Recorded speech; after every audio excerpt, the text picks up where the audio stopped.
Business Day, our first newspaper that we've got for you on this Monday morning. Chinese car surge widens gap with SA.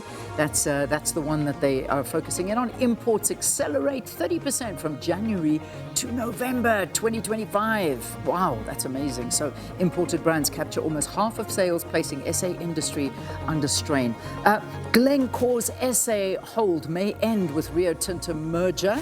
That's what they're saying then. And the quarter-century grip by South African executives on the C-suite of Glencore is set to loosen as Rio Tinto circles the group in a proposed merger that would create a $260 billion mining behemoth. That's one way of describing it. The picture there, protesters march on Saturday on the site where Renee Nicole Good was shot and killed in Minneapolis and Minnesota. Good was fatally shot by a U.S. immigration enforcement agent, and that's what the protest was all about. All right, let me leave it there. That's the front page there.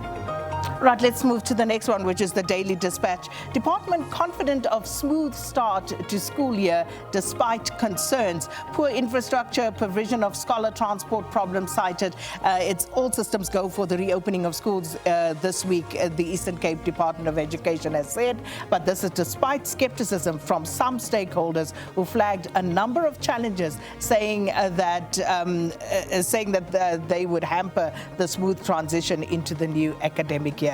Picture there of the Summer Series 2026 that kicked off at Nahoon Beach with the competing divisions from under 8 to under 18 boys and girls. At the bottom there, social media kindness, build new home for a man living with autism, and the charity of many, which is really a beautiful thing to behold. Also, Mayat frustrates Linyati at Buffalo Park.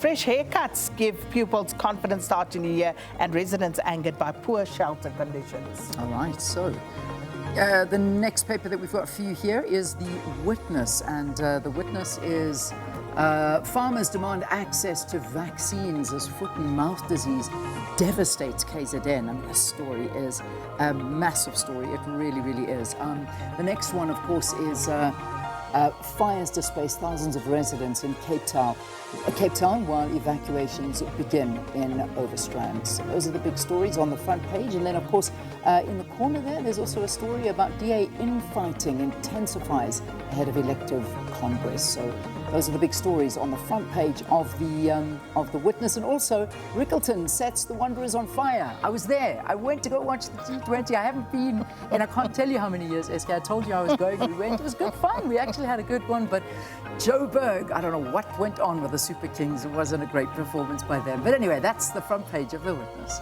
All right, the Cape Argus this morning leading with outcry over 2026 school placements.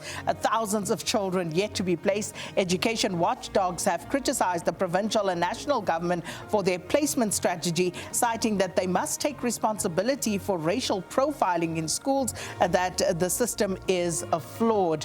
And we have a flawed and broken system that demands a united government response. Also, that picture there in the aftermath of the devastating Danoon stands in ruins. The residents of Site 5 sift through the ashes and twisted metal, beginning the arduous process of rebuilding their lives. Everything is gone. Danoon residents struggle to recover. Class of 2025 aims to break record. And also in the metro section, Parliament slams withholding of learner report cards. All right, let's look at the rest of the newspapers, and that'll lead us into the news at 7. Here is the Sowetan.